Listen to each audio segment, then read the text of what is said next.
I don't It's just feel like. it's a lot of material. Hi, Laura. I mean, still, even on the graphics, it's like a lot. I mean, it's a lot longer. It's just the, Along with that. But it is not, it's a lot more dated what that glance as. Interesting. get it less quick. Yeah. I did it myself, and, Is that?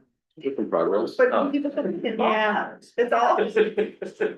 You know, I'm never like or I rarely, that's too many words got. But it's pinball, or would like. But if you say it, then that But means it was, something it super was, bad. it was a lot for me. It's not the day you expect. Why? Why do you think? Oh. Good. Did you go to the Emporium? No, not before, the Selfridge place. Ah. All right, wait. 1, 2, 3, 4, 5, 6. All right, that's it. And no, and. Are you ready? Hello. Wildly crowds of people. Welcome to the Board of Trustees Workshop Meeting. It's August 18th, 2026. Can I get a motion to open this meeting? Deputy Mayor Galen, Trustee Patina, all in favor? We're not doing roll call because we don't do that here, right? Yeah, well, I'll call out that Dr. Gupta, Trustee Gupta is absent today. But that's okay, we can still move on without him. First item that we are talking about is some new policies regarding the use of village resources or committee recommendations. This is coming out of our wanting to try and have a better process for taking good ideas from our many boards and committees and have them go through village administration office and staff, as many of them require the use of village staff time and money and then in combination with volunteer work. And it's ranged from, events that we've proposed, like Fairy Fest that basically came about from this type of thing and it's been around for 20-something years. And the sustainable group comes up with a million different things and finds grants for the village. So there's been a lot of efforts. And we want to try and streamline the process so that there's less hard points through it where, for instance, when the CAB gets a grant that they apply for that's on village property, we should have that grant go through the village staff versus the volunteers because the money is going to the village. Anyway, so we have some ideas here where me and Jess and Matt, who was the other person? Here's me. Yeah, 3 of us came up with a draft of what this could be. We sent that to Mr. Neville. He then responded with the one that follows that breaks them down into 2 different frameworks or 3 different frameworks. And so we are gathered here today to see what everyone thinks of these on the board and how they, like, things that we should be concerned about. Any specific notes to what's in here. And that way Mike can then go from here, put together a formal policy that we can then adopt. So. Yeah. Sounds great. What did you think? Let's start with you, Mike. What did you think when you read what we put together? And There's only one right answer. it's perfect. I thought it was perfect. And then I did. Yeah, well, and what I offered, I think, built off of the perfection, if you can build off of perfection. Sometimes you can. Sometimes you can. You right? can. So, All of this with the intention and acknowledgement that only the Board of Trustees can authorize the appropriation or use of taxpayer funds and resources And the companion idea that the village needs a set of internal controls to ensure that we're in an audit compliant environment. So the draft framework that built off of perfection, very difficult to do, but I made an attempt. Breaks this down into essentially three different instruments. One is a grants management policy. This would govern all grant applications and awards. Any grant application before it is made would come before the board via resolution. The board would consider whether this is something that they want to pursue, whether it aligns with work and projects that the village has identified that they want to pursue. And then undertake a process of staff review before it is brought back to the board for acceptance and authorization and sent back to the staff for administration. Instruments 2 and 3 govern the use or proposed use of village property, equipment, staff time, which are kind of softer costs that are usually baked into these things, but aren't always readily identified by folks who are proposing events and activities. I could see how some of these may need a little bit more consideration, and adopting all three of these at once may be a lot for our volunteers to process, but I did want to bring them to the board for review. I have two things to think about. First one is a lot of the things that we get are repeats year after year. It would be really useful for us as a time saving measure to have the history of these things. So like an event that comes to us every year doesn't need a presentation. Like we've done it year after year. It's like it doesn't really change much. Maybe there's a way to have a running list of those things, and it's something we can deal with all together at one of the meetings or 2 or 3 times a year. Because I don't think I just don't think we have to have someone come time, present it, like discuss it like it's a new idea. So that's the first one. The second one is that we often get alerted of opportunities at the last minute. And I think that's just a personnel question. Like if you get it at the last minute, can you get it through this process quickly so that we can make a quick decision? I don't know if there's any like reason to put something about emergency is not quite the right word, but urgent requests and how we deal with that. But that brings up a question, too, which is like, Mike, correct me if I'm wrong, but what you just said, not Nepal, not Patino, is gonna be confusing. Welcome You- to my life. Yeah, well, be Matt Rosenberg for a couple of years. There's like, there's 400 of me on LinkedIn. But in what you talked about in terms of grants, it sounded like there were like 2 stops at the Board of Trustees before you actually can apply for the grant. That's a lot of time that takes. And, to Mike Patino's point, a lot of these things do come up late, and some of them are like big money and winnable. And I would hate for sustainable, for example, not to come to us with a $500,000 grant opportunity because they found out about it and their look forward says, oh, we're never going to make it through 2 rounds of the Board of Trustees before this is due. And so we just won't try, and we won't even know about it because they will have given up before they began.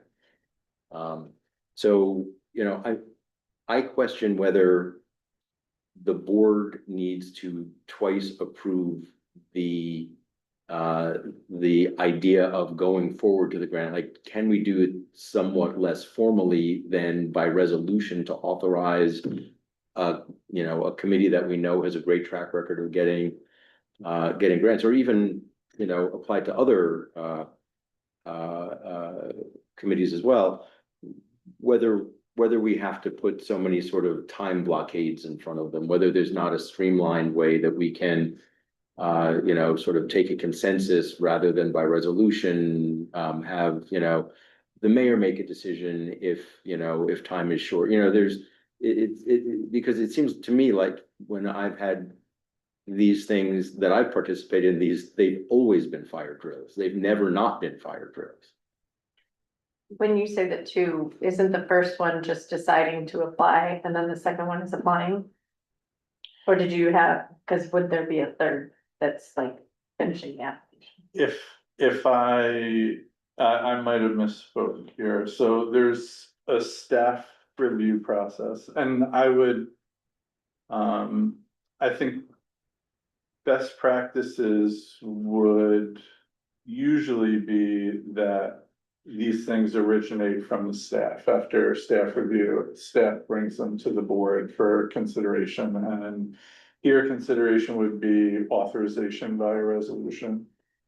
I do think that there are a lot of grant opportunities out there, and some of these, as you mentioned, do have really big price tags, and I don't wanna call them clickbait grants, but in a way they are, right?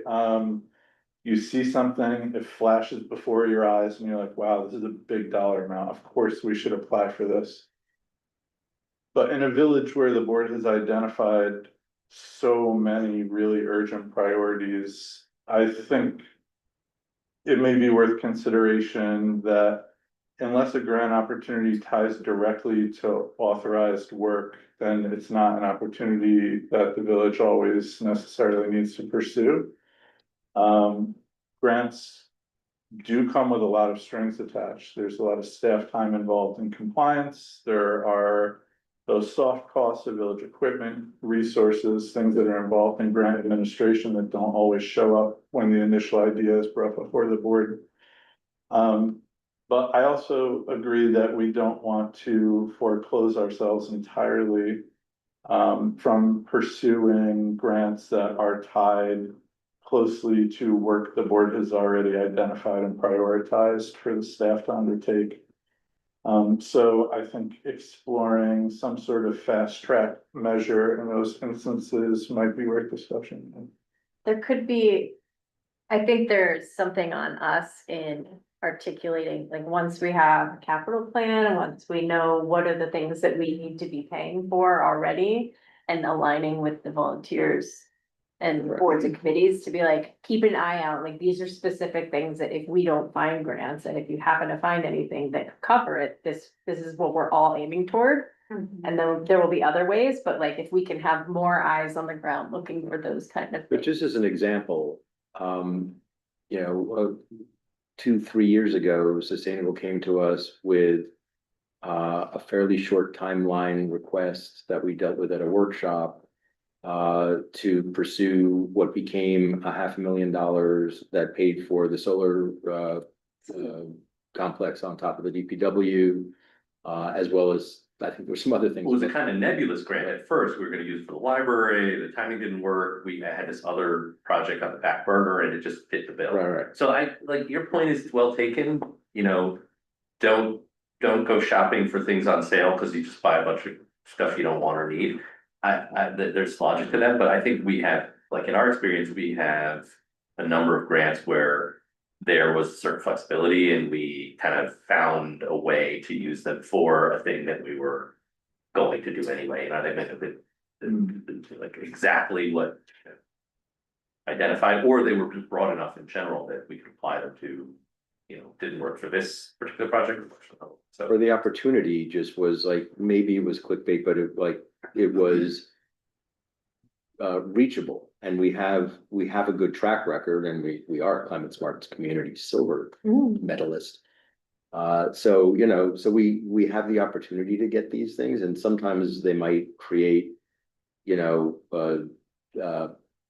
a divergent path from work that's already planned, but might still be of value, and we need to be able to consider those. Because we weren't planning on putting a solar array on top of the DPW. That came to us as a thing to do with the $500,000 that was available. And then it was a sort of a fast build. I don't think our grant writer, I think, frankly, I think Sustainable applied for it more or less by themselves, if I remember correctly. And then, yes, it was administration and, and staff was involved in, making the roof available and doing all of the work of actually making it happen. So that grant did drive unanticipated, staff effort. But I wouldn't go back in time and say like, we shouldn't have done it that way. Well, I think part like maybe where. Like the meeting in the middle is the memo. Approach. As like the first step, I just think the matrix is like kind of this. The staff and like board end of the process, but the memo to me, and we tested this out a few times, we have the downtown committee. Pitching us on something tonight about a new program using the memo format. I've written a couple with Jennifer from the Public Art Committee to kind of test it out, and we've refined it a little bit since we came up with the draft. The idea being like, I think that's how the sustainable, in the sustainable example, finds the grant, puts the memo together. It's not, I don't find it that onerous, and because it maps to the goals that we've articulated, which over time become the like priorities that are drawn from the comp plan, or however we end up doing goals in 2027 and onward from there. This kind of establishes on the part of the committees that their job is to further the work that the BOT has prioritized already, and like to the extent that a proposed grant or program is in service of furthering these already established goals for that year, then it is something that we should consider for that year. And if it turns out it's a totally left field, would be lovely, but like But it doesn't attach can't to map anything. to this year's priorities, then like. There always needs to be a feedback loop when we get one of these memos from the committees, if this is the path we take with them. And the feedback loop might be, that's awesome. When we talk about our 2028 goals, we're gonna discuss whether this is a priority, so we can make space for Mhm. applying for this grant or looking at this program next year. But, and the way that we set it up was that it's like the role of the committee's liaison to kind of get that first approval and do that kind of. Like if it's a fast track thing, like the pumpkin trail was our first example of a total fast track thing, that there was no impact loop on in particular, but I put together the memo, I established in the memo, which we should circulate, like what, if this is something that makes sense for us to participate in, even though the timeline was quite short. And, not all of the logistics have been worked out yet, but we decided to go with it because time was of the essence and it made sense for a bunch of the priorities, and we had very clearly mapped it to goals that we had established for this year. And, there was also some discretion where we felt like the Public Art Committee could take on that work. For the most part, I know there will be more that comes to the administration's office. But we that was a way that this something got fast tracked that like ideally wouldn't be happening all the time, but also maybe like both paths can be moved forward at once as we transition from everything is a fire drill all the time to everything should go through audit compliant and rigorous process, like maybe both things can proceed. Great, I mean, I think that if we do a memo form on the first flush of it, if it makes sense, if it's something that we target and prioritize, then we move on it. If it's something that is redundant or doesn't make sense, it's the first draft and a memo form. Don't make a project of it, get to the point, right? So. But we need to know no matter what, because it's like an activity report, like these things are in the air and possibilities, and if it makes sense, we should move on them. Well, I guess my question is, like, the way that the process where it is now, sounds like we don't really have a process. I think I'm still a little confused about what the process is currently, Sent them one. which is why we're creating this. But I think that it, in the memo example, it goes, say, like liaison, like me in the downtown committee, I bring it to, I guess, both of you, right? Because I do think it's important of what Mike's saying, like, you don't wanna necessarily have the trustees say like, oh, this is great, when the staff doesn't have the capacity to do it. So just, I think it's important that we make sure that it goes, like, I can tell you with my organization, like, if there was a committee that was like, you need to apply for this grant, I'd be like, you need to take a seat, because I know what we can do and what we can't do. So I think that that's important, because you know, we, like, I always say the best grants are for things that you're already planning to do. Like, if you have to hire more staff, you have to, like, it just makes it a lot more complicated. So I do think it's important to have like the administrator weigh in, so just like maybe if there's a way to meet in the But middle. when the grant, like when a memo comes in, it's going to have like how urgent it is, how Right. not urgent it Right. is. If it's urgent, then, you know, we fast track it too and get it on. It's not like we don't have a gazillion meetings. We have a lot of Right. meetings to put it on for discussion. And if it can not be an emergency, then it won't be, but That's a good policy. it would just be, and then if it's Process when there's feasible. time for it. Yeah, Always a that's the- process, that's it's just the whether or not flip you side, it's like, accelerate it yeah. based on, you know, timeline. Yeah. And I also think that like the more frequently we're all talking to each other and like reporting as liaisons and everything.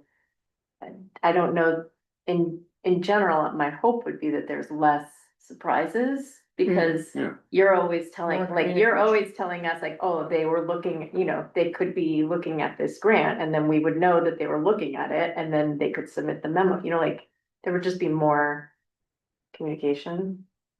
That's my hope. But we'll see when a surprise, I mean, New York Forward, we literally did in like 5 seconds, and here we are. That was really fast. And we didn't mean to do a New York Forward that fast, but we did. It worked. And here we are. So, Sometimes jazz gets to the right place. I think this is all really, really helpful feedback as I think about how this might be designed to meet all of the goals and needs that the board has laid out. I do think that you know, and we'll talk about this in a minute when I do the presentation on the website. And talk a little bit about a more robust budgeting process. I think anytime we accept a grant, what we're really talking about is accepting work, right? And that means other work. not money, money, just money, right? And- With no strings attached. And that means other work is getting displaced in service of this new work, which is completely fine, and that's my job. When the board sets priorities, I'm here to execute. But as long as we are all working from that same understanding, then I think, you know, we have a good foundation for a process that serves the board's priorities, the staff's needs. And, you know, some of these opportunities that do arise out of nowhere that can be helpful to pursue. You know, I do think it's also worth mentioning that I think the board has laid out what the staff has considered to be somewhere in the rough neighborhood of an $80 million capital plan over the next 10 years. And that is without infrastructure emergencies popping up, a collapsed sewer, what have you, sinkholes. These things happen more frequently than we would like, of course. So I think, you know, some smaller projects like the Pumpkin Trail, awesome, we can spin that up, no problem. We want to participate, build community, contribute to the Rivertown's culture.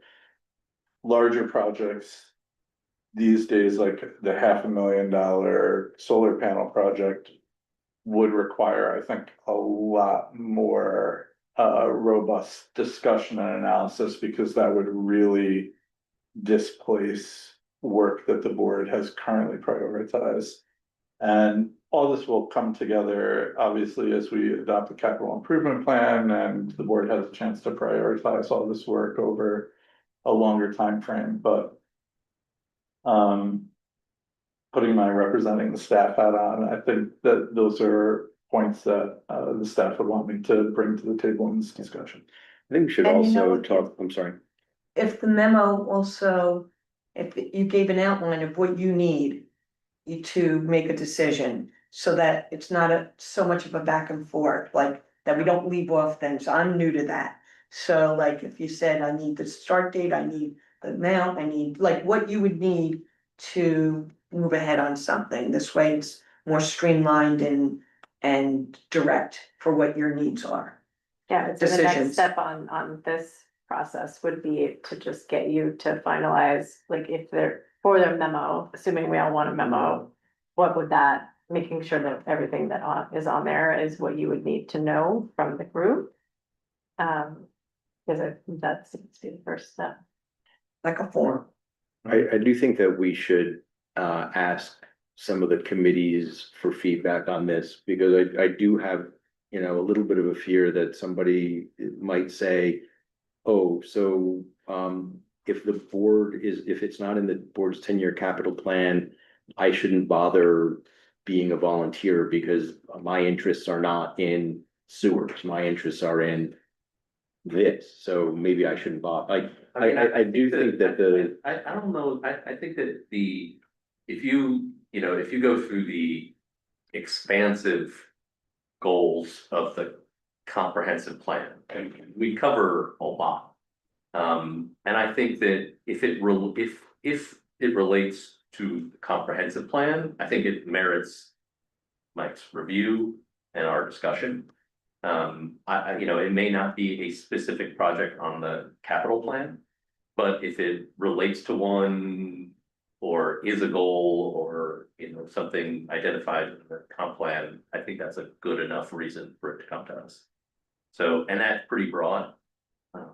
So I'm not so worried about that. I mean, I do like the idea. Yeah, I don't know, maybe we should get feedback from some of the groups, but I'm not as worried about that. I mean, Mike, excuse me, can I just weigh in a minute? That $500,000 grant that we applied to the solar panels, it dovetailed because we already had the Honeywell agreement in place, and they had already identified in that energy efficiency agreement, there was a project in that boilerplate of that information that had already analyzed the DPW specifically for this. So it was sort of a one-off, but it's worth taking the memo because we found we could process that quite quickly because we already had that energy and management agreement in place with Honeywell. So it fit perfectly. They had taken the extra step of going out to get estimates from various, that sort of took us off track for a while. So if we had had the initial memo up front, we could have saved even more time on that one to identify that as a measure that it was already in writing so we could plug and play.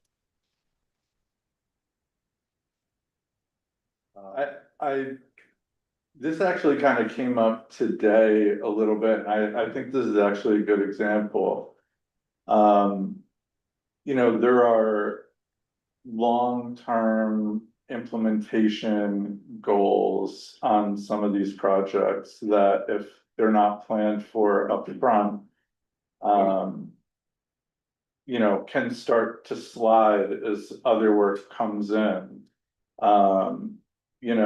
Actively engaging in some of the, climate goals, for instance, of the Honeywell project requires active monitoring and engagement on behalf of the staff. And if, the administrator's office is not actively ensuring that department staff are managing the long-term goals of projects like this, these things do start to slide as other work comes in. So I think that's a good example in the way that one of these memos would have to, you know, really spell out what the long-term implications of quick front-end money look like when it comes to long-term planning.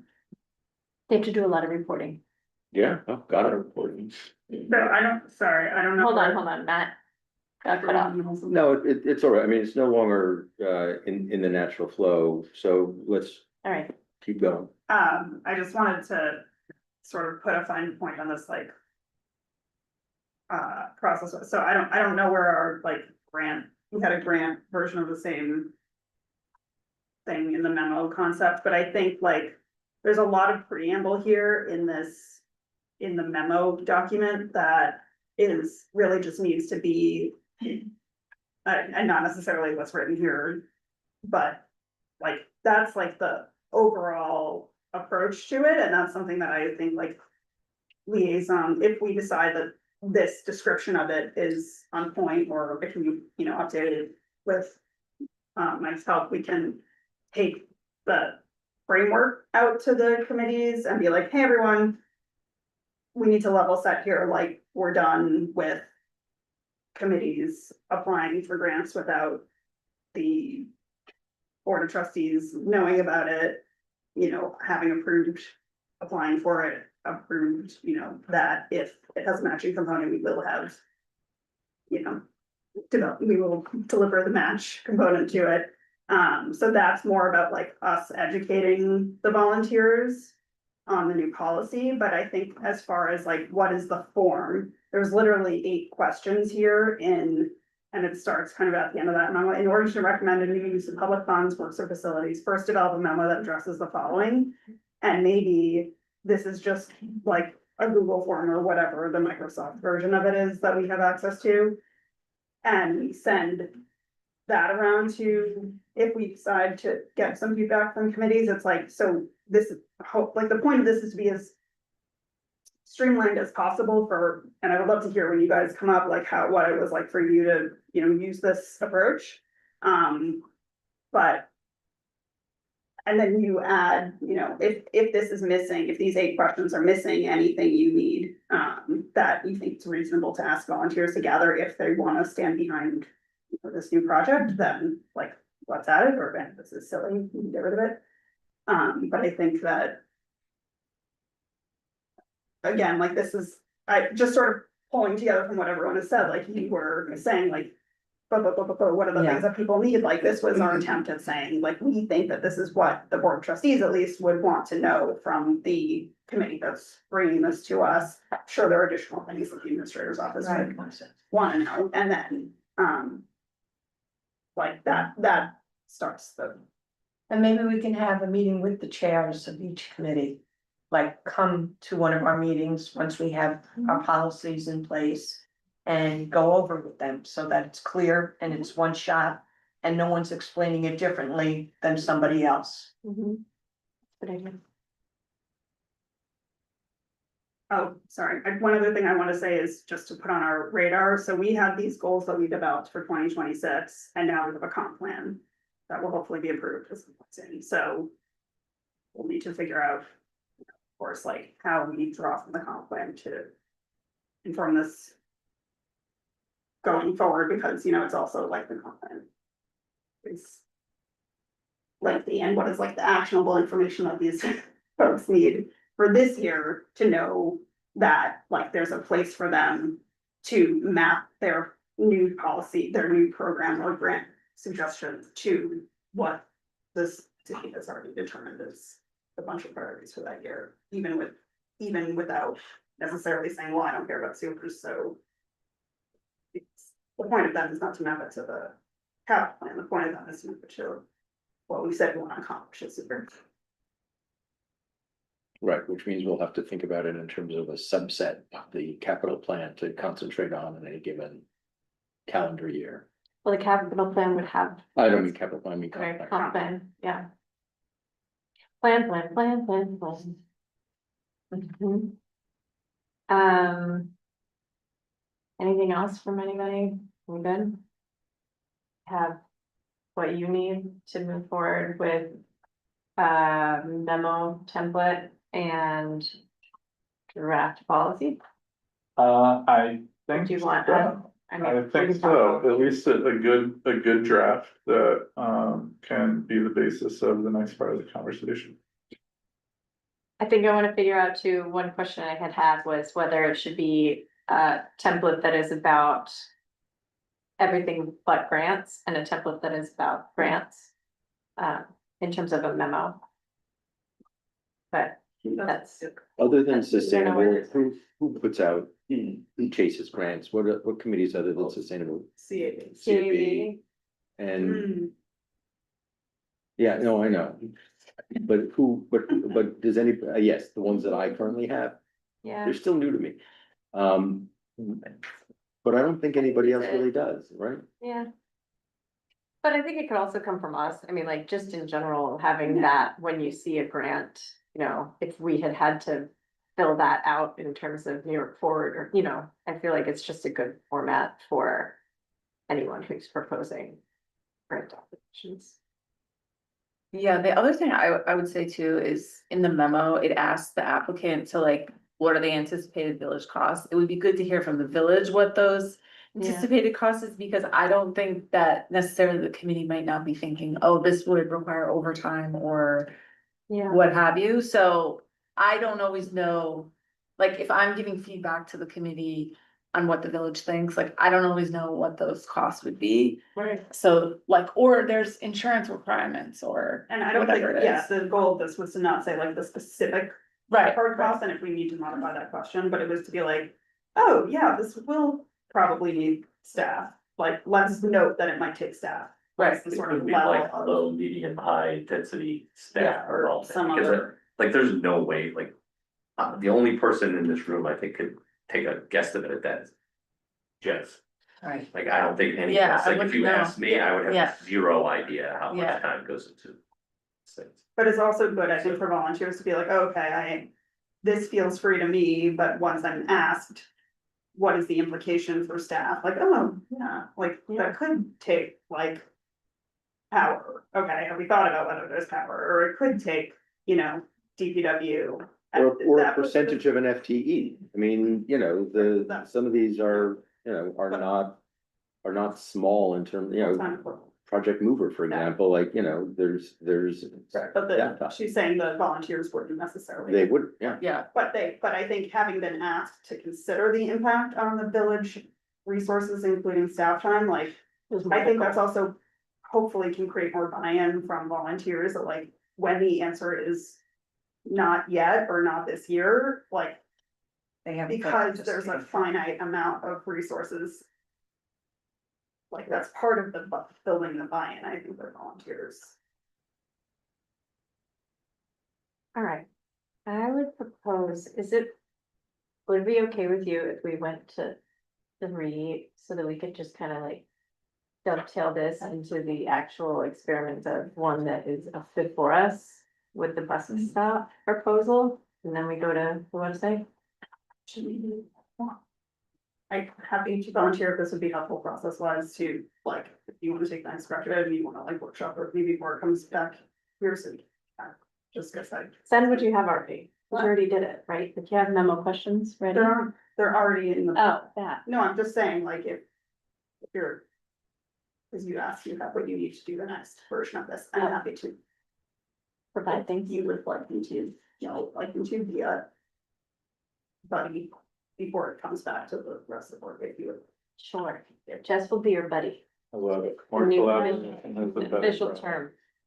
Be your buddy. Just so to say, if there are gonna be things that. Right. Is doing.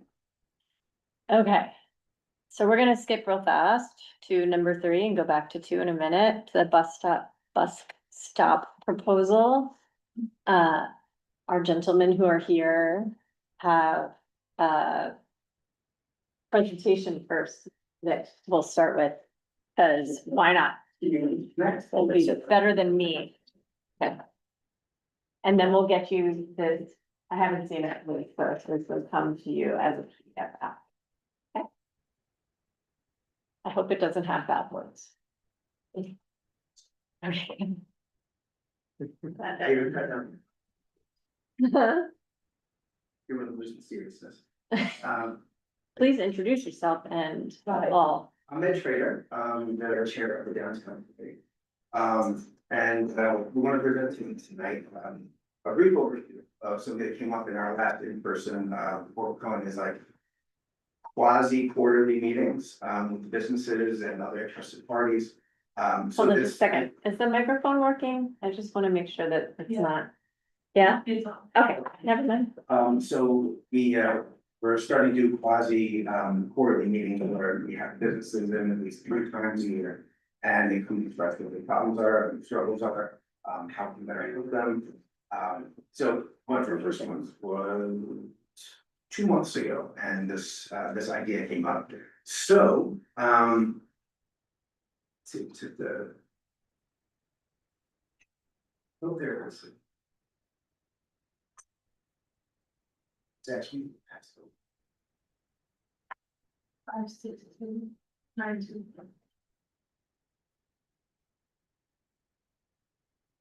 Actually.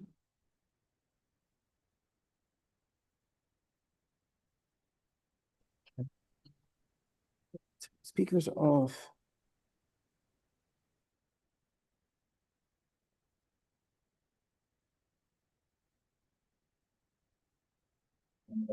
Share station view.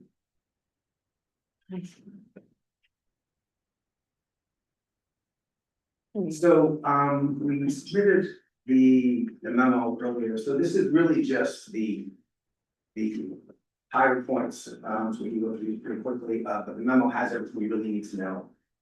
Including, Rick was, kind enough to supply some links for programs that are already up and running, you know, a little bit more, involved than what we're envisioning.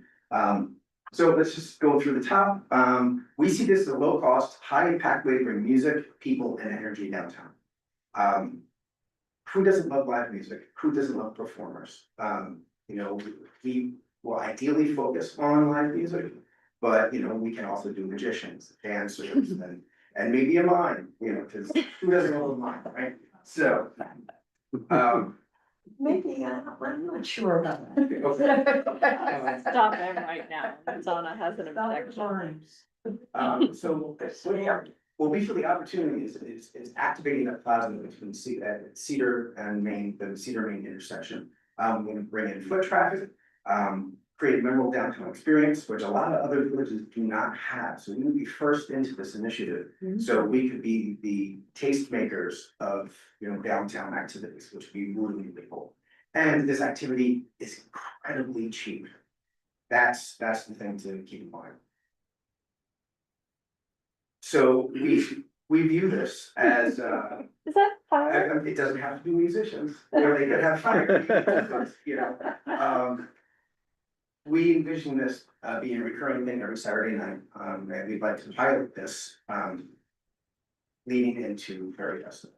So we'll see what works, what doesn't, check our process, check the interest from the community, the businesses, the performers, and see if this is something that we can actually have in a sustainable way. So we don't run too late, we envision a 6 to 9:30 situation. Maybe 1 or 2 performers, maybe 3 or 4, you know, it's all about sort of discovering what works best. We would prefer acoustic or people that bring their own battery powered lights and amplification, but there is a power plug in the back of the plaza that I've already checked is accessible. So why this is great for Dobbs it strengthens civic engagement. Everybody loves to come downtown. We saw in the dine out, people were just so enamored with the idea of closing down streets and being with their neighbors and going to the restaurants, and a few shops were open and going to those as well. People love to support Dobbs Ferry, visitors and residents alike. So that's the really important thing. This will activate the public space, which nothing really happens at unless there's a big event. This will be something that happens all the time. So people can see that space and say, oh, this is where the bus stop is. This is where performances happen. This is, you know, so we can, you know, see what's going on here on Saturday night when we're in shopping or going out to dinner. It supports the downtown revitalization and it delivers a high public value. Like I said, no one else is doing this. and it's very minimal cost. So there are other communities that are close by that do these things occasionally. You know, not in a real way where every weekend it's happening in the summer. Some are close neighbors, and then some are, you know, have more involved programs like Hackensack, Decatur, Minneapolis, and then New York City, of course, has the MTA program where the buskers and other major stops. And those are awesome, right? And then maybe, you know, Jimmy Fallon pops up with a real band, you know, I don't know about here, but he doesn't somewhere. So here is what we're envisioning our pilot looks like. We'd love to start, I guess this month is too late, but next month, see what that looks like. You know, occupy those 4 weekends up through Ferry Festa. And then just see what works. You know, is this a program that we really want to do? Is this a program that, you know, we really kind of put our foot into?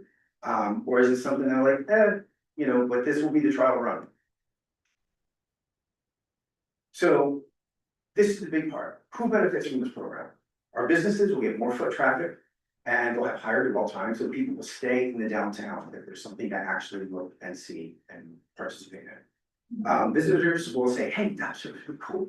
That was really memorable. We like turned the corner from Main Street and there was like this performance going on. Like unsolicited, like, wow, this is cool. They do this all the time. We have to go back to Dobbs Ferry. Residents, everyone loves, you know, music. Everyone loves, you know, a free concert. And mimes, I hear. Yes, only specific ones, and if they have something too busy. The village will, you know, establish this identity a little bit more and set ourselves away from, you know, above the other communities that are close by, largely Hastings. And musicians, we have a ton of musicians. You know, so the caveat here is that we don't see this being a stipend situation. This is a, hey, you want to work out some new material. Hey, you want to get some exposure. Hey, you have a garage band that you're going to take out of the garage and unleash it on the people of Dobbs Ferry. This is your chance. So it'll be that kind of situation. This is not something that, you know, this is not going to be as involved as now the waterfront and people are, you know, the big performers. I mean, that's. I have a question, would you, as a chair of the downtown committee, like scout them a little bit? Would you like listen to that, like? Where's the Yeah, quality? make sure the quality is good. Initially, yes, you know, say, okay, so what are we working Yeah. with here? Let's see a tape, let's like, we're just not gonna let anyone lose. Right. You know, there'll be like minimal oversight in general, but there'll be a little bit more hands-on. I'll be your buddy with that, maybe. Oh, okay. No. So we're ideally looking for people like River Arts, or maybe even School of Rock, or like any of those organizations that have young musicians, but our own music store in town, that we like to get people out there performing and sort of like, it's kind of, you know, work that career path through and see if they, you know, there's something they really do, and like, you know, they have lots of talent, and that's it. Before you move on, can I just ask a quick question? You said foot traffic for the businesses, but this is an evening program after most of the non-restaurant businesses are closed, is that not? That is correct. At least in the pilot, if this is something that's truly successful, we're going for more bang for the buck. And that's, people tend to be anchored for the restaurants. So if this is successful, we can move back a little bit more to the afternoon to provide more entertainment earlier on. And maybe certain businesses might want to open on a Saturday night. Perhaps, perhaps. Okay. Alright, so, you know, here's why we think this is so great and we should do this, because it's super simple. We have a location already, we have power for the location. We don't really require much, but a sign that says bus stop. So there's really no layout from the village in terms of cost. You know, obviously it'd be nice to have a place where people go by once in a while, just to kind of make sure things aren't getting out of control, unusual patrols, but nothing that would say, hey, we need a presence there. This is something that's kind of unmonitored, and so it just happens. And we can also, if this is successful and something we want to do, we can maybe do sponsorships and turn this into a revenue generator as opposed to something that requires like, you know, $20 a week to. Have you looked into whether we have anything on the code that says you can't like leave a hat out? You know, like it just occurred to me that like, a lot of, Yeah, it's probably not legal. yeah. To that's do my- what they're Well, if saying. that's the Yeah. case, every forum we've had in the city, that's and for Dine Out, we'd be in violation of that because they all do that. And we can choose. Right. Yeah, It just- And it isn't against the law to leave a hat out. There you go. Oh, good. Yeah, I don't know, where would such a thing be? I Think there don't- was I like don't- some I don't know, it uptight just- word from 30 years ago that was like, no. Well, it's like yes. no soliciting. Yeah, it's like buskers get busted all the time and chased away. Like, it's like, that's part of being a busker is you run from the law. Yeah, Part but of this is the an defeat. approved, because there's no, but this is an approved. No, I know, It's like, but it's like fake graffiti, it's like, we're encouraging them to do it.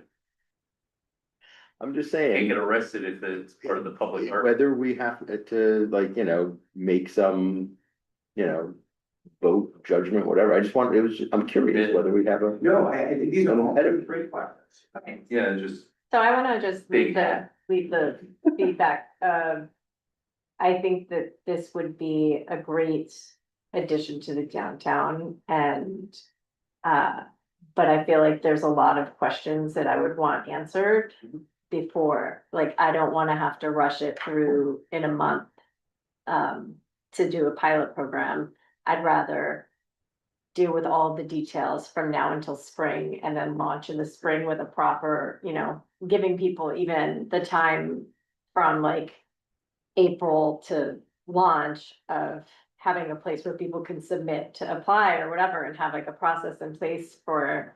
Just, giving the permits out to whoever are happy. I mean, there's too many questions for me to say that I think it's appropriate to do it. As a pilot leading up to Festa, considering we still have to plan, like do Festa too, like with the staff, it's just a lot, it's a lift for everybody. I appreciate that because we would really have to, Yeah, move at incredible speeds to make this all happen. totally, but I do think it would be amazing, and I think it has a huge, opportunity for being a unique thing that Dobbs does, especially considering all the performing things that we're leaning into with, the theater and all of the grants and what we already have going on. And that we started the jazz at the waterfront and now everybody's copying it. So like we can keep this under our hats and not tell anyone we're doing this. Right. In like the newspaper or anything. Shut off the video. Yeah, we're not doing this. Don't tell this thing in Terrytown because they'll copy us Yeah. before we, I mean, that would be the only reason I'd wanna do it faster. Is It's just to be out get in front, there first. but I think we could also just do it right first and launch really well. And I think that given this is a music and an art thing, we also have the public art committee that could, work in conjunction with helping through, any kind of judgment calls regarding art and who gets something versus who doesn't, like there's a committee kind of built for that. Right, art isn't only visual. I'm looking at the Decatur one, cause I thought that was interesting, they're like. Acceptable entertainment includes, but is not limited to, live singing, dancer movement, street magic, sketching. Like someone drawing on the street, but it does not include tattoos, Or mine. live tattoo or body piercing No services. there's like. Acts that include weapons or fire, Alright. or preaching. Don't blame me too, Chris. So fortune telling and tarot. Allowed.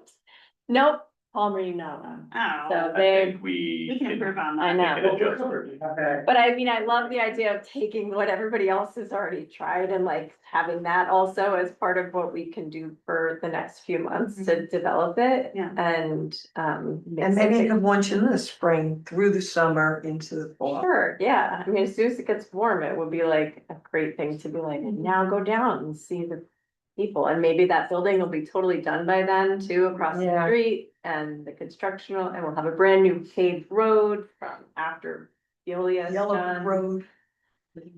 And lots of signage directing everything, all of the things will be in place more in the spring. Called the new Dobbs Ferry. No, we are still the same Dobbsbury. Well, I also just wanted to mention, the way that this came up was we were talking about the DRI And I was sorry, Yes, near yeah. forward, and we were talking about what projects got funded and what didn't. I said, I was really disappointed that Cedar and Main Plaza didn't get Yeah. funded because it's really like the cornerstone of our downtown. And I was like, I had all these thoughts about doing programming there. And then Deputy Mayor Galen was like, well, why can't we just do programming there? Anyway, and so we kind of talked about like, what could we do where it wouldn't draw a crowd, you wouldn't have to close the street. Right. And I do think there's some consideration of like making sure that you don't have like a big chorus group of kids that all the parents come and then they're all gonna be like this, and Yeah. then there's gonna be like traffic and like, there's some of that to think about, and then like insurance or like, Yeah. like all that, like liability stuff, but not liability. I did get a copy of the Boiler Play release that's used for other musicians, just. you Yeah, I have that, yeah. Lori Lee loves boilerplate. Guess it. She would chime in. Yeah, and I think also once we'll have hopefully the downtown / LBC website up by then. And that's also gonna be, could be a wonderful place for all the information for musicians to apply, to download the, you know, release forms. To fill out like what power access they need, if any, and for them to submit links to their qualifications so that whatever committee of people is evaluating can do so in a streamlined fashion. Yes, interestingly, we are on track for a September, October launch. Oh, are we? Fix them, and we'll, sure that's the person who Yeah, no, no. supports that website is aware of that deadline. But yeah, so we're hoping to have something new to show you there too. But that would be great outlet for all those things. Does anybody have any questions that you address? Mike? Neville, not Tina. I mean, I would love to know what Mike, Tina. Just use last names going Neville, forward. Neville. None at the moment. Really? I covered it? You did. At the moment. So I will point you to the conclusion paragraph memo. This is really a 2 paragraphs. It's like I talked about. Please check out. It's really interesting to see how other people are doing it. You know, in a bigger and way. They'll give you an idea. of What they would do. And how did you find the memo process? Oh, yeah. You did it Back pretty to that. quickly. Yes, the memo process is very easy. It's, Yeah. You know, say, hey, how does our event fit into this process? And, you know, that was it. It was like really, you know, like 20 minutes worth of work formatted into the memo. Asked all the right questions. It asked all the right questions. Ask all the right Things questions that we for may you. not have honed in on as much, you know, the memo steered us where we needed to go, so that was. Yeah, I think, what we would do differently in the future is the memo would come, we'd actually sit and discuss it before we do it here, and then have the things ready for what the considerations would be when I mean, I kind of did that in my head, but like we didn't pre-meet. But once we have, that would be more the process. And then if there were things that we had to ask to the committee to consider, we'd go back and forth for a second. Awesome. Thank you. Thank for letting us know. you. Thanks. Appreciate And it. thanks the whole Good job. team. We're plotting. Yes. Yeah. Excuse me, Mayor, can I just, this event, whether it's, starts as a pilot, turns into permanent or whatever, it is for now, something not covered by our insurance, so, you know, that discussion would have to be had with our insurance company and explain what the event is and, you know, whatnot. So that will be a cost to the village to add that, because when we get our insurance app each year application, we submit a list of, you know, the events we know are happening, such as the Vesta, Halloween, you know, whatnot, fireworks, so. Just so to Noted. keep that in mind. Okay, we'll find out what that is. All right. Number 2 is, we've been talking about based on our communications policy that we adopted earlier in the year. We want to have a new website. We wanted to do a million wonderful things that are in that communications policy. The staff has been investigating service providers for that. Mike is only on week 3 or 4 of the role, but you kind of took that on as a priority, and here we are. He's got a deck. I'm gonna give those to you to distribute around the table. I'll set the microphone because we don't have a there. We don't have a clicker. Very cool. Thank you.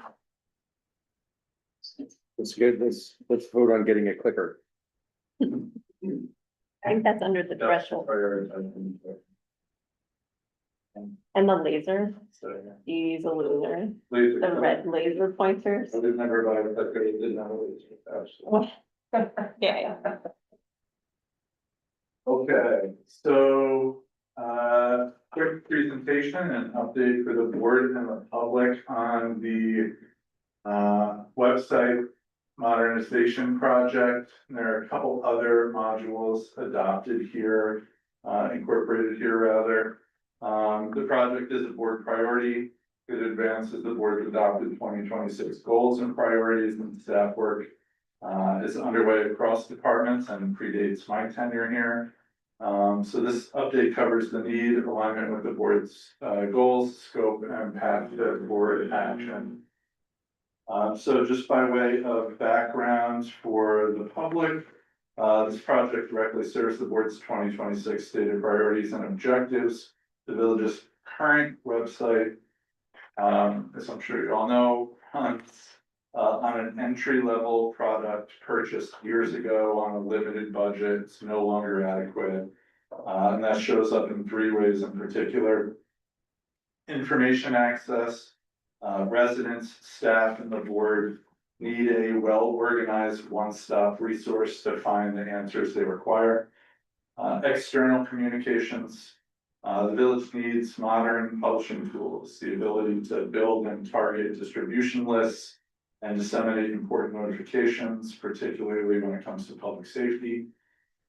Thirdly, enhanced transparency around public business, and this is, some of this is feedback I heard from the board during the last meeting, the insufficiency of backup materials and other written materials that the board needs to adequately weigh and make decisions in the public interest. Much of what people contact Village Hall about is routine. And, you know, when something is collected, what a permit requires, when an office is open, where a form lives, and a well-built website answers the everyday questions at the moment they're asked. So this is all about operationalizing the board's goals. In February, the board adopted its 2026 goals and priorities by resolution number 46. And this project responds to those. Goal 1 of the board's priorities calls for modern tools for effective operations, communications technology to improve the relationship with the community, clear internal processes for staff, new technology for efficiency, and increased civic participation. This project advances every one of those objectives. Goal 2 calls for clear planning for resilient infrastructure, including completing the 5 to 10 year capital plan and creating a maintenance plan for village infrastructure. And the asset management module supplies the inventory, maintenance calendar, and reporting those plans required. And goal 3 calls for more value from every dollar. And what we're pursuing here is a multi-year line item pricing quote and a well-documented evaluation support structure that supports this cost-effective decision-making. So the project scope has 3 components. First, the website itself, a modern redesign, migration of content from the current website to the new one. The communications engine behind it and a more robust online service and resource delivery environment. Second, agenda and meeting management. I think this is really, really important.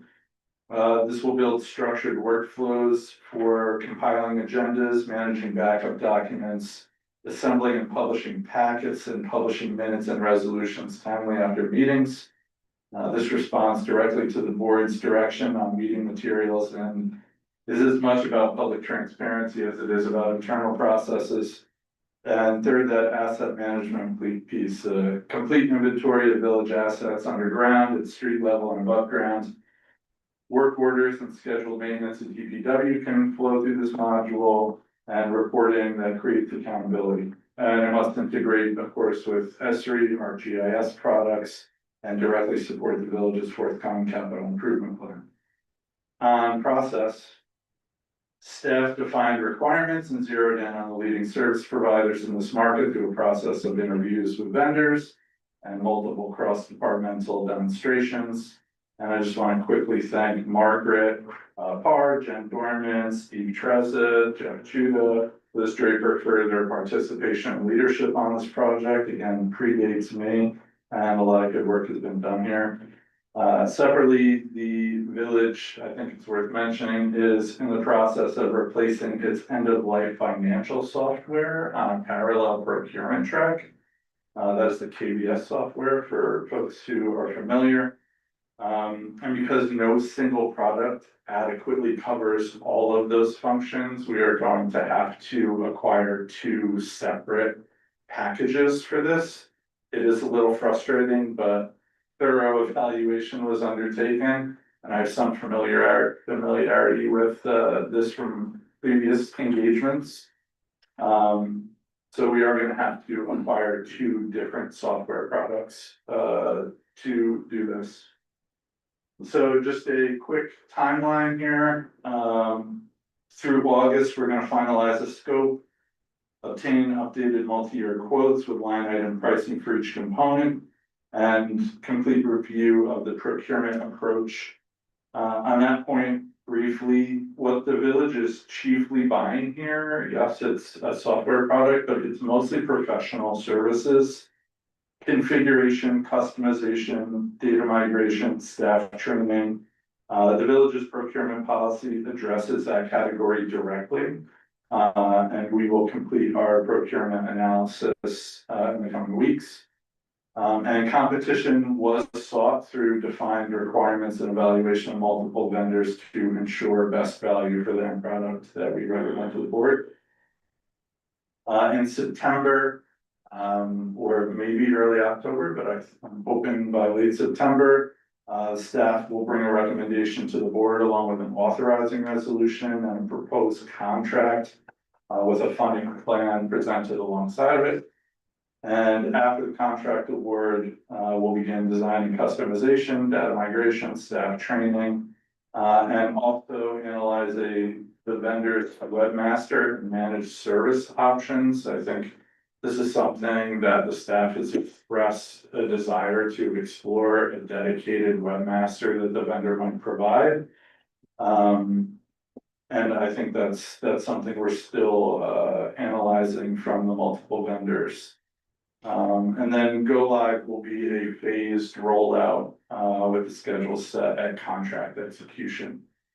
And that concludes that update. Happy to take any questions the board may have.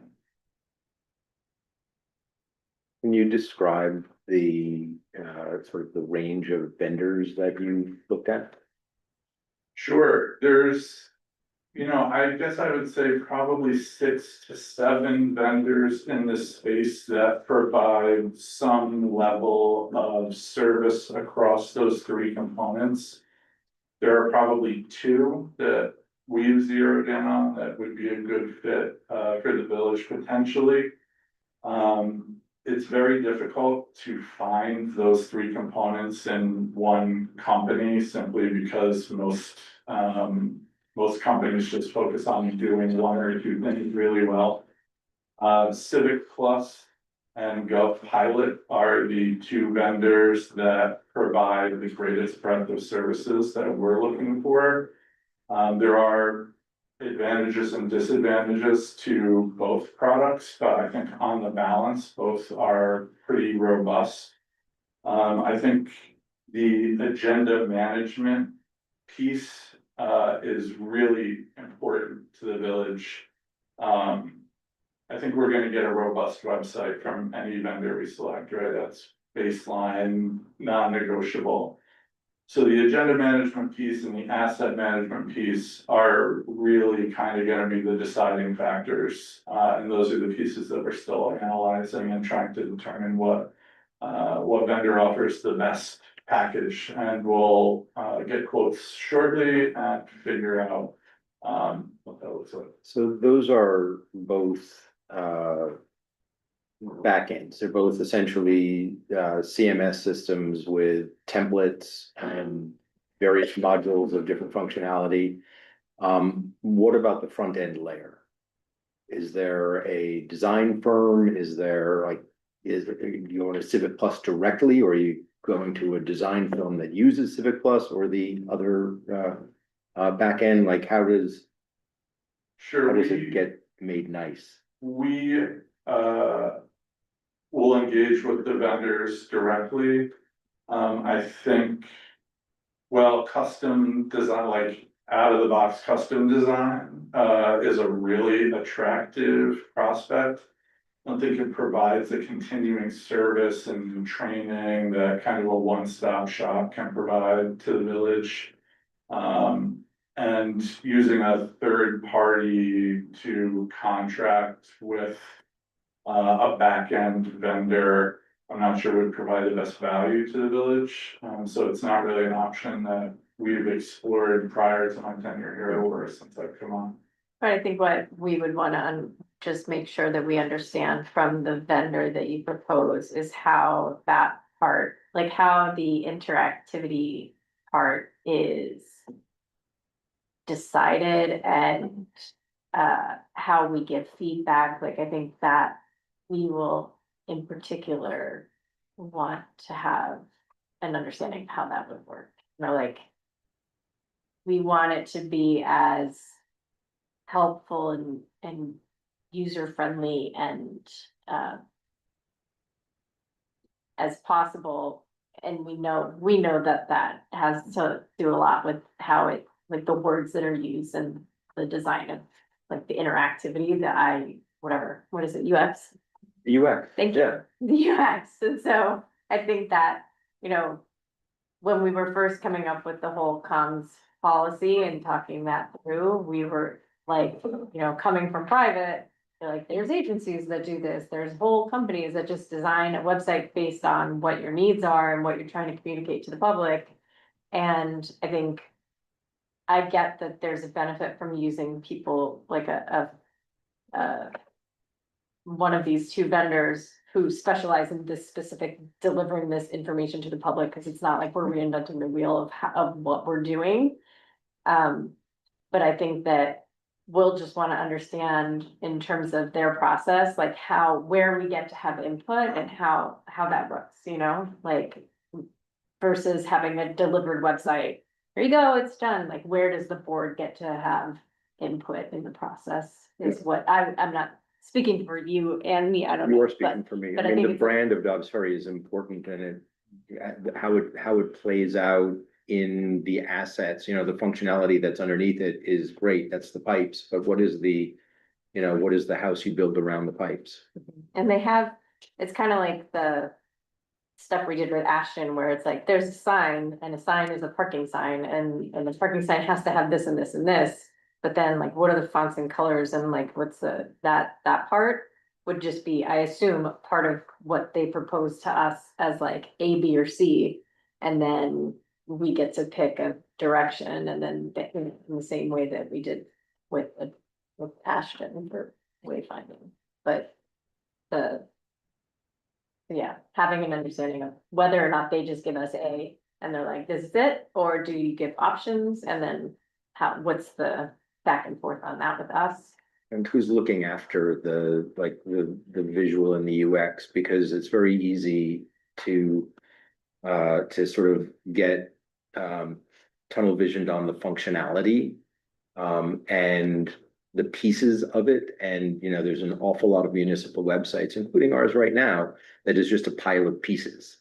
And they can fit together elegantly, or they can fit together I don't know, inelegant. And I wanna find a way to get to elegant, I, Getting delightful. That's- delightful too. those are the goals. I think, the two vendors would, and I have not discussed this with them, but I'm sure they would be amenable to making a presentation to the board. I don't think that's a big ask, or if the board prefers to designate a subset of members that participates more directly in those conversations with both vendors before selection or the selected vendor after contract execution. I think, you know, more collaboration leads to a better product, and the end user experience is everything, right? We don't want to, from a staff perspective, certainly don't want to, roll out a product that provides a worse user experience. And the board is in the best position to determine how easy it is for residents to use. So I think as much board involvement as you all are comfortable with, either for contract execution or after board, we can design a process that facilitates that. I think if we just take this as like unless anybody else wants to join the subcommittee that has been just me, Jess and Nat. But having a preview of the two finals and just like seeing sample sites that they use and then giving feedback to you, I think that is probably fine. We don't have to do it in a meeting. We can just do a subset. And then, you know, give you what we think we like more. And I do think that there are two, and I don't wanna speak for the vendors, or misspeak, probably more accurately, but I think GovPilot is more of a custom build. And Civic Plus, you know, is, maybe built a bit more on like WordPress kind of bones, so there are, you know, if you look across the spectrum at municipal websites that Civic Plus has rolled out, there is a lot of variation on the UI and UX. So I think that, they're, you know, both vendors would be willing to work, to create something that makes sense. Cool. Anybody else have anything? No? I guess I just wanted to make sure that like. Maybe this is the flip side of Matt's question, like so the three components that we need, which are a new website, or four components that we need. Our new website, agenda management. Budget and Asset management. And then the new financial software. And sort of identified that. There's no one who can do all four. The most different one is the budgeting, financial management. I just wanna like make sure that we're not sacrificing agenda or asset management in service of finding one vendor to do all three of those things. Because when you talk about financial stuff, like I'm thinking of it as everything that this does is the way we interact with the public, right? Like there's how we tell them about the agendas and how they get that information. Asset management is how they can also give feedback, like not see, click, fix, but it has to do with how DPW executes things and keeping track of that. But then financial software would also be, in my mind, that same sort of thing where it's like somebody might pay for something that has to then integrate into our. And also like finance. asset management and budgeting and financial management are so. Right, they're all together, Yeah, right, So so, you just explain how you arrive at the. but that there This isn't. approach as opposed to like either separating the four out or doing 2-1-1. Sure, so and it might be helpful to clarify what I mean when I say asset management, if I'm doing the so asset management in this instance would basically be just mapping everything that the village owns across the municipal boundaries. You can create work orders on a regular cadence to ensure that the parks are being mowed.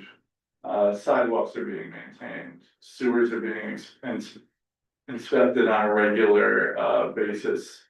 And We that all have, sounds like internal. Yeah. Process stuff as opposed to public facing, so is it, why is that part of this, so? so Do they just happen to provide it, or? they do happen to provide it, and this is.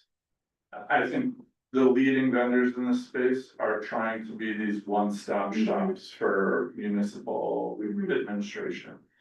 But public communication and accounting processes don't always, go hand in hand, so.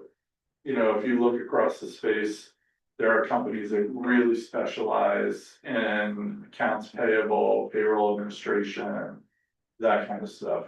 On the other side is public communication, public notification, interaction with the public. And there really isn't a product that does both of those things well. No, nor should there be. No, but I'm more curious about asset management and, Agenda. agenda management, like agenda management, as far as publication, yes, but like as far as the internal process to get us to an agenda, that's also internal like asset management, so again, why are those two with communications, like, is there definitely not the equivalent of whatever the financial software ends up being, that would be better for internal processes, that would be fine, so, as opposed to in this bucket. So there's been a lot of consolidation in this space over the last 5 years. So I think there were a lot of companies that did standalone agenda management, meeting administration, and clerk functions, basically. Some of these larger vendors that do website servicing have gobbled up these functions and are now selling them as part of larger packages.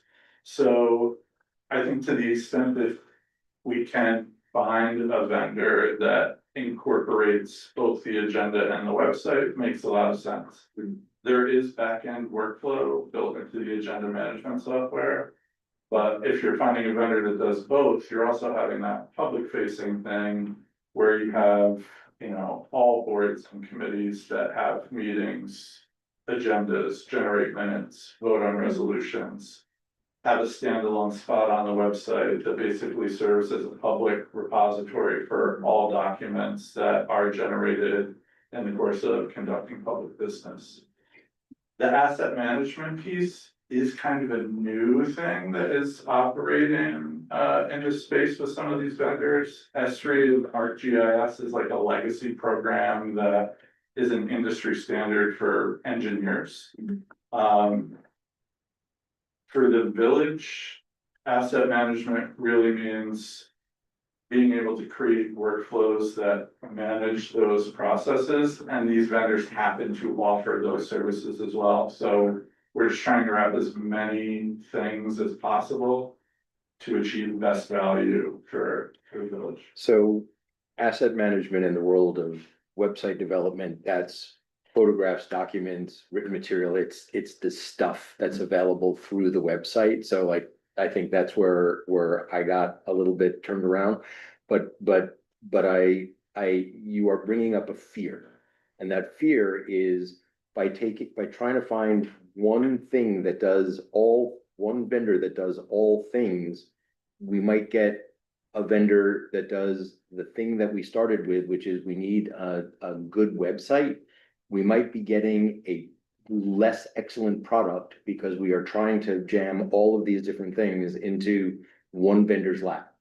And so I just want to say that is a fear of mine, that we're going to come out of this with one vendor that has done everything halfway. Point well taken, and I think even if we left the asset management piece aside to ruminate and discuss for a later day, we would still be in a place where these two vendors were the leading contenders for village business.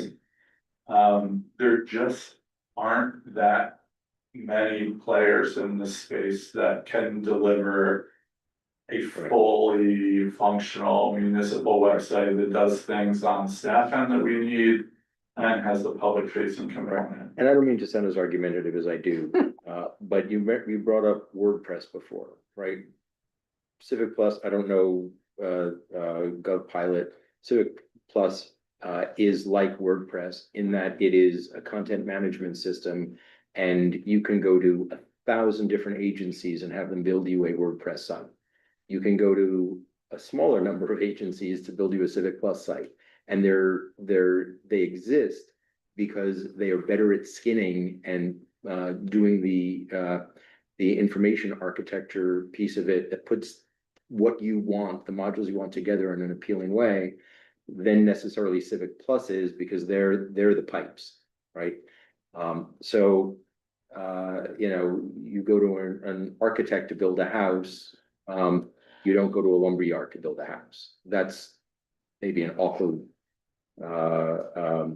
metaphor, but that's my concern about going directly to an infrastructure vendor to also build out what we're getting. But I've said I've expressed my fears. I think what we will do, I think what we can do here is just have this subcommittee flesh this out, and make sure that everything ticks the boxes, and we'll have another discussion about it. And that will inform what comes to the board next. Yeah? Perfect. Okay, anybody else have any questions? This is Would that be- Bettina. oh, Oh, yeah, see you in a minute. Go. Where, and you can give us a range, where do you envision the go live component falling calendar? Very likely in next year, 2027, go live. There's the data analysis and migration component of the implementation is going to be challenging. Yeah, no, so I meant, does that take a year, like after we make a decision, does it take 3 months, 6 months, 18 months, I have no idea. I think one vendor may have a better idea of that than the other vendor, because one of the vendors we're considering currently operates our website. Or designed our website rather, so I think there are about 16,000 pages on that website. Not all of which contain valuable information, and it does, you know, cost the village to migrate every. I understand it's complicated, I don't A year. think the details, I just wanted, like, is it a year? A year. Yeah, It's thank you. probably, It's taken a year and a half to get a sign, so. All you did, Everything moves on government time. yes, they're making signs. We're gonna have a sign by Festa, I don't, even, it might be one. One is us. Maybe, Oh, you and I mentioned. I might paint it. you know, copy, yes, laminated. So it's waterproof. Yes. Big. Either October, or November, all of them will be in by November, hopefully. Anyway, that's a different update. Thank you. Thank you. All right, old business.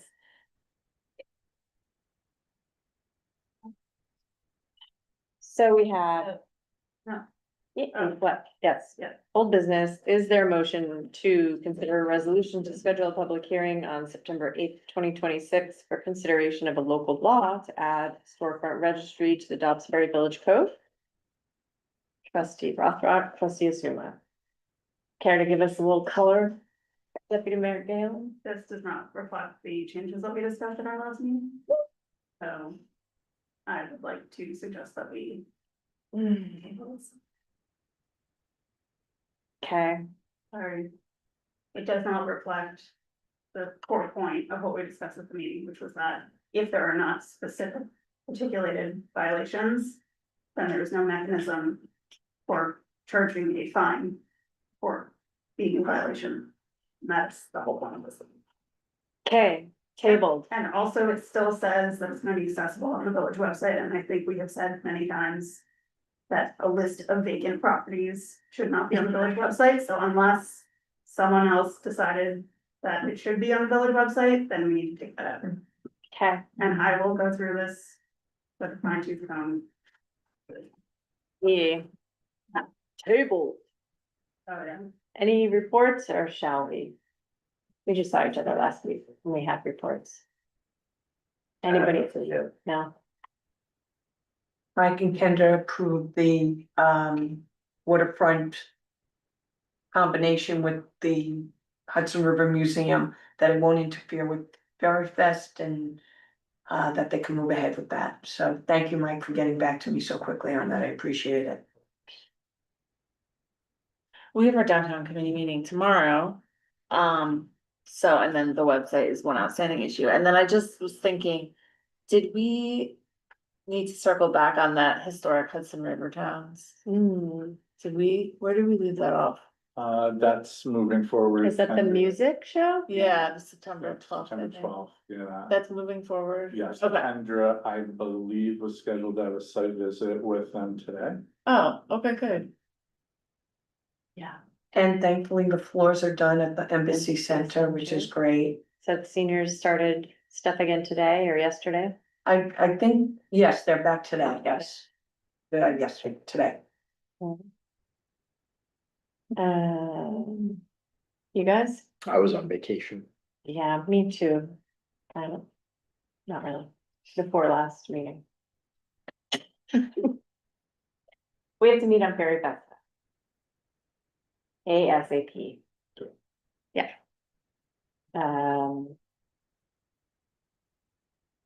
Yeah, and I guess I'll just give that update on signage.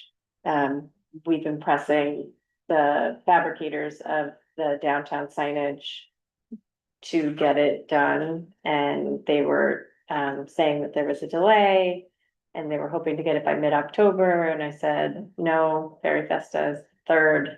We need it a month before that so that we can install it. And they said, we can't do that. And so I gave them the subset of the total to get done by Ferry Festa. And they said they should be able to do that. So we would have the ones that have the arrow that point to the downtown that go, like, when you're coming to the downtown, those ones. And then the rest would be a month later. And I said they all have to be by mid-October. We deliver them so that we can have them installed by mid-November.